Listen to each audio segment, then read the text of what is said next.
चल रहा है? हाँ हाँ चल गया भाई। आइए इधर चेक कर लीजिए एक बार। नहीं चेक क्या करेंगे?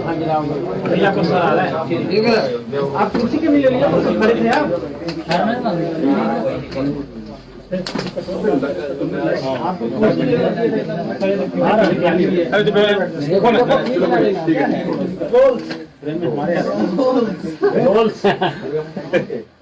अरे भाई वो है ना कैमरा होएगा ना।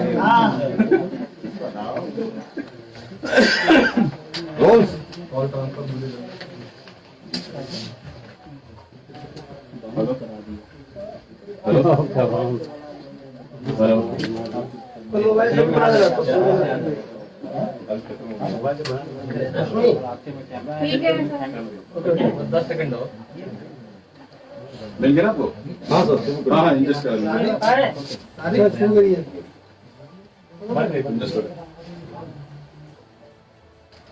आज देश की समस्त महिलाओं आदिवासियों दलितों एवं पिछड़ों पर रामचरितमानस की चौपाइयों के माध्यम से नीच अधम कहे जाने, अपमानित और प्रताड़ित किए जाने की बात को लेकर के संशोधन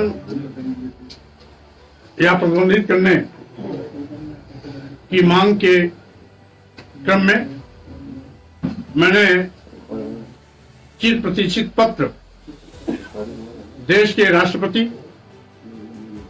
एवं देश के प्रधानमंत्री जी को भेजने का काम किया है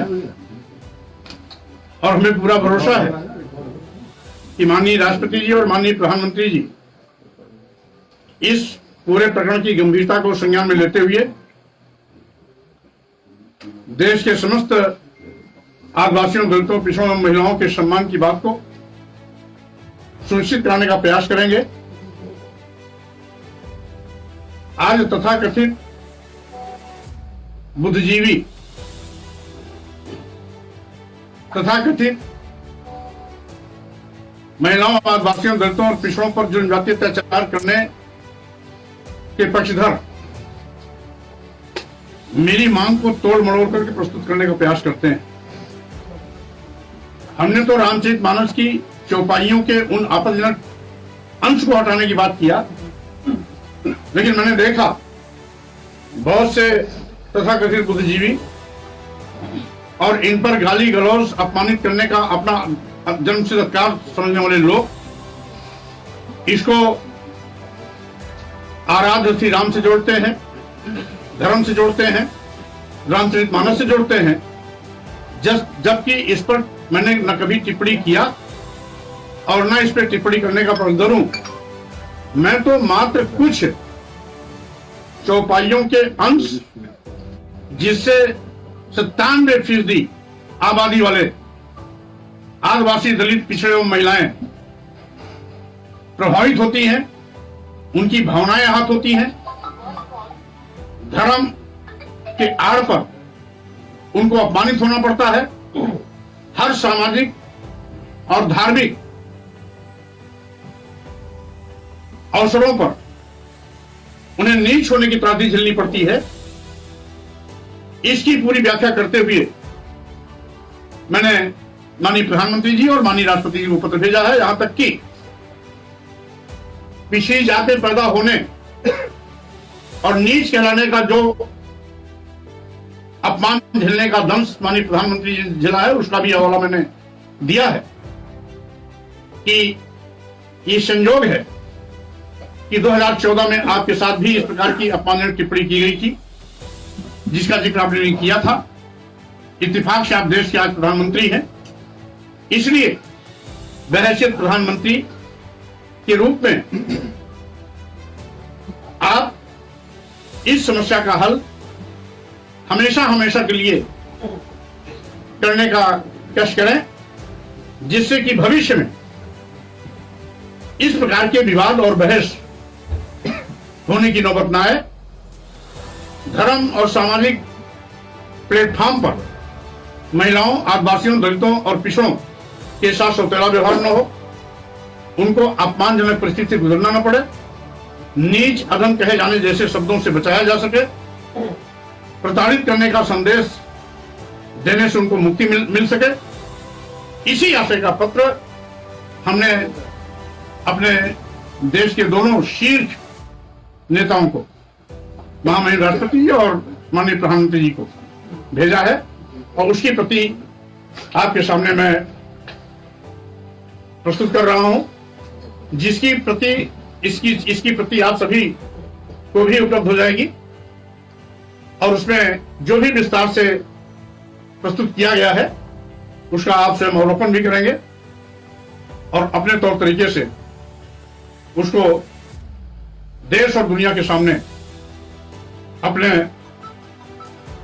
मीडिया के माध्यम से, चैनलों के माध्यम से, समाचार पत्रों के माध्यम से पहुंचाने का कष्ट करेंगे। बहुत बहुत धन्यवाद। कमल प्रसाद जी, आप लगातार सवाल उठा रहे हैं। आपकी पार्टी की विधायिका है पल्लवी पटेल, उन्होंने कहा है कि जिसकी आस्था ना हो वो धार्मिक पुस्तकें ना पढ़े, लेकिन किसी भी धार्मिक पुस्तक पर टिप्पणी नहीं होनी चाहिए। क्योंकि इस प्रश्न का मैं जवाब पहले दे चुका हूं, इसलिए रोज रोज एक ही प्रश्न का जवाब देना आज भी उन्होंने कहा सवाल है सर। अब वो गठबंधन पार्टी की हमारी नेता हैं, मैं उनका सम्मान करता हूं और हमारी छोटी बहन भी है, इसलिए उनके शूद्र होने का दर्द मैंने समझा है। वो उन्होंने अपनी इस बात को स्वीकार किया कि हम भी शूद्र हैं, अपने आप सारे उत्तर इसमें समाहित। योगी जी को ठग कहा राहुल गांधी ने और कहा कि योगी जी धार्मिक नेता नहीं है। अब अच्छी बात तो यह है कि राहुल गांधी जी कांग्रेस के नेता और समाजवादी पार्टी के नेता नहीं, तो इसका स्पष्टीकरण भी हमारे ख्याल में ज्यादा अच्छा होगा कि राहुल गांधी जी से या कांग्रेस के किसी नेता से लेंगे तो इसका सही उत्तर आपको मिलेगा। सर प्रसाद जी, अभी आपने अपने बयान में आराध्य श्री राम शब्द का इस्तेमाल किया, अभी अपने बयान में आपने आराध्य श्री राम शब्द का इस्तेमाल किया, तो क्या श्री राम आपके आराध्य हैं या नहीं? देश के बहुतों के आराध्य हैं। और एक चीज मैंने बहुत पहले कहा था, आप शायद उसको भूल रहे हैं, भारतीय संविधान के लागू होने के बाद सभी धर्म, सभी पंथ समान हैं और इसीलिए मैं सभी धर्मों का सम्मान करता हूं। सर ये बताइए, लखनऊ का नाम बदलकर लखनपुरी करने की मांग उठी है, भाजपा के सांसद ने मांग उठाई है, किस तरह से आप लगे? आज भाजपा सरकार अपनी असफलता पर पर्दा डालने के लिए बेरोजगारी, महंगाई, जीएसटी के नाम पर लूट, ठप हुए विकास कार्य, राष्ट्रीय संपत्तियों को बेचे जाने जैसे अपराध से लोगों का ध्यान हटाने के लिए इस प्रकार का हथकंडा अपना करके लोगों का ध्यान बटाने की कोशिश कर रही है, जिससे कि इनकी असफलताओं पर चर्चा न हो सके। ओम प्रकाश राजभर ने भी चिट्ठी लिखी है सीएम योगी को। ओम प्रकाश राजभर ने भी सीएम योगी को चिट्ठी लिखी गाजीपुर का नाम बदलने के लिए। अब वो क्या सोच करके लिखे हैं, इसका उत्तर राजभर जी से ही लीजिए, ज्यादा अच्छा रहेगा। उन्होंने कहा समाजवादी पार्टी के संस्थापक मुलायम सिंह यादव की जो है बहू है अपर्णा यादव, उन्होंने कहा कि शरद प्रसाद मौर्य को भगवान सद्बुद्धि दो। अब भाजपा के नेता हैं तो और कहीं क्या सकती है स्वामी प्रसाद मौर्य के विषय में। आपके खिलाफ देश के तमाम राज्यों में एफआईआर हो रही है, कानपुर में भी हुई, मध्य प्रदेश के ग्वालियर में भी हुई, आपको कोई नोटिस आया है? देखिए, पहली बात तो हमें कोई नोटिस नहीं आई। दूसरी चीज, सरकार भाजपा की है, 1, 2, 3 नहीं 1000 मुकदमे लिखा सकती है, लेकिन हमें न्यायपालिका पर पूरा भरोसा है। जो मैंने मांग रखी है, देश की महिलाओं, आदिवासियों, दलितों, पिछड़ों के सम्मान की, मानस की चौपाइयों के आपत्तिजनक टिप्पणी को हटाने, संशोधित करने या प्रतिबंधित करने की, ये कोई अपराध नहीं है। इसलिए 1000 मुकदमे दर्ज होने के बाद भी कहीं कोई आपराधिक केस नहीं बनेगा। न्यायपालिका से हमें पूरा न्याय मिलेगा क्योंकि न्यायपालिका में हमारा विश्वास है। स्वामी जी, आपकी बेटी है संघमित्रा मौर्य, वो कह रही है 2024 में वो दोबारा भाजपा की ही प्रत्याशी होंगी। अब ये तो मुझसे उन्होंने नहीं कहा, अगर आपसे कहा तो आप इस प्रश्न का उत्तर आप उन्हीं से मिलकर लीजिएगा। वो फिर राजभर जी ने कहा जब आप सत्ता में होते हैं, अखिलेश यादव को लेकर भी कहा, तो वो शूद्र नहीं लिखते हैं, जब सत्ता के बाहर होते हैं तो कहते हैं कि मैं शूद्र हूँ, और आप तो करोड़पति नेता है तो शूद्र कैसे हो गए, तो ओम प्रकाश राजभर ने कहा। अब मेरा 40 साल का इतिहास है। ओम प्रकाश राजभर जी अभी 2 दिन से राजनीति में आए और इसलिए वो मेरी हैसियत को जानते हैं।